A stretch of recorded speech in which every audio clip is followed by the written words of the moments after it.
السلام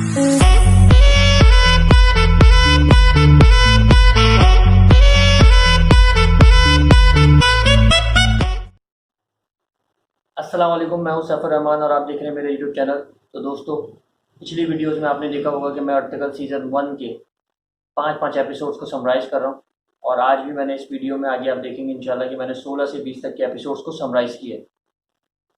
تو ویڈیو پہ جانے سے پہلے میں تھوڑا سا آپ کو اس کے حوالے سے ایک اوور ویو دینا چاہتا ہوں۔ ڈرامے میں جو بتایا گیا ہے بیسیکلی پالیٹکس، منافقت، اور جیسے ہمارے بیچ میں بھی آج کل کچے گانوں کے لوگ موجود ہوتے ہیں، اس زمانے میں بھی کچے گانوں کے لوگ موجود ہوتے تھے جو صرف اور صرف سنی سنائی باتوں پہ بغیر کوئی تحقیق کے عمل کرتے تھے۔ اور اس کی ایک مثال اس ڈرامے میں حلب کا بادشاہ امیر العزیز ہے، جو کچے گانوں کا ہوتا ہے، جو اپنی کنیز اور اپنے سپہ سالار کی باتیں سن کر، باتیں مان کر اپنے چاچا اور حلب کے وزیر اعظم شہاب الدین کو غدار سمجھنے لگتا ہے، کیونکہ وہ شوقین مزاج بھی ہوتا ہے، تو اس کو اس کا سپہ سالار عورتوں کے جھنڈ میں گھیرے رکھتا ہے۔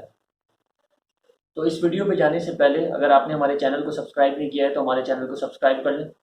تو آئے چلتے ہیں اب اس ویڈیو کی طرف۔ 16ویں ایپیسوڈ میں کردوغلو سلمان شاہ کی عیادت کرنے ان کے خیمے پہنچتا ہے، جہاں وہ کہتا ہے کہ راستے میں دیکھ کے جائے گا اور اپنی آنکھیں کھلی رکھے گا، دشمن ہر جگہ موجود ہے۔ اس پہ حائمہ خاتون کردوغلو کو کہتی ہیں کہ تمہیں پریشان ہونے کی ضرورت نہیں۔ دوسری طرف ارطغرل اور شہزادہ نعمان حلیمہ کو لے کے حلب کی طرف جا رہے ہوتے ہیں، اور اب سلمان شاہ بھی قافلے کے ساتھ حلب کے لیے نکل جاتے ہیں اور کچھ دیر راستے میں قیام کرتے ہیں۔ دوسری طرف کمانڈر ٹائٹس ترگت اور شہزادہ یگت کو لے کے جا رہا ہوتا ہے۔ اب حلب کے وزیر اعظم اور امیر العزیز کے چاچا شہاب الدین ارطغرل پہ حملہ کرنے والے سے تحقیقات کے لیے پہنچتے ہیں، اور ان کے پہنچتے ہی وہ صلیبی زہر کھا کے اپنی جان دے دیتا ہے۔ اب ٹائٹس ترگت اور شہزادے کو لے کے استاد اعظم کے پاس پہنچتا ہے، جہاں وہ انہیں قید میں ڈال دیتے ہیں۔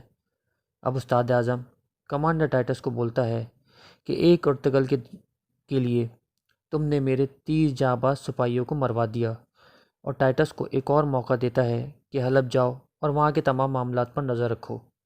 دوسری طرف ارطغرل حلیمہ کو لے کے حلب پہنچتا ہے، جہاں وہ حضرت ابن العربی کے پاس جاتا ہے، اور وہاں پہنچ کے ترگت اور شہزادہ یگت کے بارے میں پوچھتا ہے، تو پتہ لگتا ہے کہ وہ ابھی تک نہیں پہنچے۔ دوسری طرف ناصر اور امیر العزیز کی کنیز جو مسلمان بن کر محل میں جاسوسی کر رہے ہوتے ہیں، وہ ناصر کو سب بتاتی ہے، اور وہ منصوبہ بندی کرتے ہیں کہ کس طرح امیر العزیز کو اس کے چاچا شہاب الدین کے خلاف بھڑکایا جائے۔ اب حلیمہ کا علاج چل رہا ہوتا ہے، تو دوسری طرف ارطغرل حضرت ابن العربی کے پاس جاتا ہے، جہاں وہ اس کی ملاقات حلب کے وزیر اعظم شہاب الدین سے کرواتا ہے۔ دوسری طرف کئی قبیلے کے لوگوں میں بھی وبا پھیلنا شروع ہو جاتی ہے۔ 17ویں ایپیسوڈ میں کیونکہ امیر العزیز کان کا کچا اور شوقین مزاج ہوتا ہے، اس کو اس کی کنیز اس کے چاچا کے خلاف بھڑکاتی ہے اور اسے بتاتی ہے کہ اس صلیبی جاسوس کی موت زہر سے ہوئی۔ دوسری طرف قید میں ترگت پر ظلم ہو رہا ہوتا ہے۔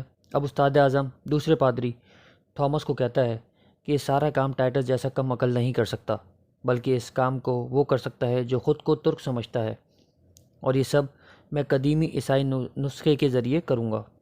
دوسری طرف وہ کنیز اور ناصر امیر العزیز کو اس جاسوس کی لاش دکھاتے ہیں اور بتاتے ہیں کہ اس کو زہر دے کے مارا گیا ہے۔ اب کائے قبیلے کا حکیم گندگدو کو بتاتا ہے کہ یہ وبا لوگوں میں اسی لیے کہ ایک بچی نے میمنے کو چھپا لیا تھا، اور اس کی وجہ سے وبا لوگوں میں پھیلی۔ اب ارطغرل امیر العزیز کے پاس جاتا ہے اور سلمان شاہ کا پیغام دیتا ہے، جس پہ امیر العزیز وہ پیغام پھاڑ دیتا ہے اور ارطغرل کو کہتا ہے کہ غلط بیانی نہیں کرو، اور جو ہمیں اطلاعات ملی ہیں وہ ٹھیک ہیں یا نہیں، جس پہ ارطغرل منع کرتا ہے اور امیر العزیز اسے وہاں سے جانے کا کہتا ہے۔ اب شہاب الدین کو امیر العزیز کے کہنے پر گرفتار کر لیا جاتا ہے، تو دوسری طرف سلمان شاہ کو بھی ہوش آ جاتا ہے، اور بھائی بورا کا بیٹا سلمان شاہ کو مارنے کی کوشش کرتا ہے، اور اسی وقت کردوغلو وہاں پہنچ کے اسے مار دیتا ہے، اور سلمان شاہ کو بتاتا ہے کہ اسے بھائی بورا کے بیٹے کے ارادوں کا پتہ تھا، اسی لیے وہ یہاں پہنچا۔ ارطغرل ابن العربی کے پاس لوٹ رہا ہوتا ہے، تو وہاں ٹائٹس کا سپاہی ارطغرل کو ترگت کا کلہاڑا اور شہزادہ یگت کا لاکٹ دکھاتا ہے اور ٹائٹس کا پیغام دیتا ہے۔ ارطغرل اس صلیبی جاسوس کو پکڑ لیتا ہے، لیکن فوراً ہی اس صلیبی جاسوس کو کوئی تیر سے مار دیتا ہے۔ 18ویں ایپیسوڈ میں ارطغرل اپنے ساتھیوں کو ترگت اور شہزادہ یگت کی قید کا بتاتا ہے۔ اب دوسرا پادری تھامس شہزادہ یگت کو اپنے ساتھ لے جاتا ہے اور شہزادہ یگت کو دکھاتا ہے کہ صلیبی جانباز جنگجو کیسے بنتے ہیں۔ اب وہ کنیز شہاب الدین سے جیل میں ملنے جاتی ہے اور شہاب الدین اسے کہتا ہے کہ وہ ارطغرل سے اس کی ملاقات کروا دے۔ اب اسفند پاشا اپنے دوست کے پاس مدد کے لیے پہنچتا ہے اور پھر اسفند پاشا ارطغرل کو بتاتا ہے کہ شہاب الدین قید میں ہے۔ دوسری طرف ناصر امیر العزیز کو عورتوں کے جال میں پھنسا کے رکھتا ہے۔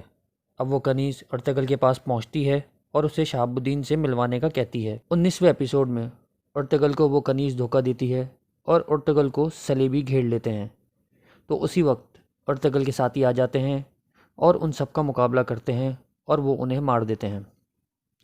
اب ارطغرل کو پتہ لگ جاتا ہے کہ شہاب الدین کی کنیز بھی غدار ہے اور صلیبیوں سے ملی ہوئی ہے۔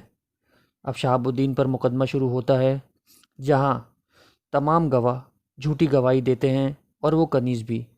دوسری طرف حلب کے حکیم شہزادہ نعمان کو بتاتے ہیں کہ حلیمہ کو محل لے جانا ضروری ہے، وہیں اس کی اچھی دیکھ بھال اور علاج ہو سکے گا۔ 20ویں ایپیسوڈ میں سلمان شاہ اپنے قافلے کے ساتھ حلب پہنچتے ہیں۔ اب گندوگدو بابا والے لوگوں کو وہیں چھوڑ کر قافلے کے ساتھ حلب کے لیے روانہ ہو جاتا ہے۔ دوسری طرف سلمان شاہ کو حلب کے سپاہی روک لیتے ہیں اور انہیں کہتے ہیں کہ امیر العزیز کا حکم ہے کہ کائی قبیلے کو حلب میں داخل ہونے سے روکا جائے۔ اب شہاب الدین کو سزائے موت کے لیے لایا جا رہا ہوتا ہے اور پورے حلب میں احتجاج برپا ہوتا ہے کہ یہ ناانصافی ہو رہی ہے۔ اب حلیمہ کو محل پہنچا دیا جاتا ہے تو دوسری طرف ارطغرل اور اس کے ساتھی شہاب الدین کو بچانے کے لیے حملہ کر دیتے ہیں اور شہاب الدین کو بچا کے وہاں سے لے جاتے ہیں۔ تو دوستوں امید ہے آج کی ویڈیو آپ کو ضرور پسند آئی ہوگی، اور اگر پسند آئی ہے تو ہماری ویڈیو کو لائک کریں اور کامنٹ باکس میں بھی ہمیں ضرور بتائیں۔ نیکسٹ ویڈیو تک کے لیے اپنے بھائی کو اجازت دیں۔ اللہ حافظ۔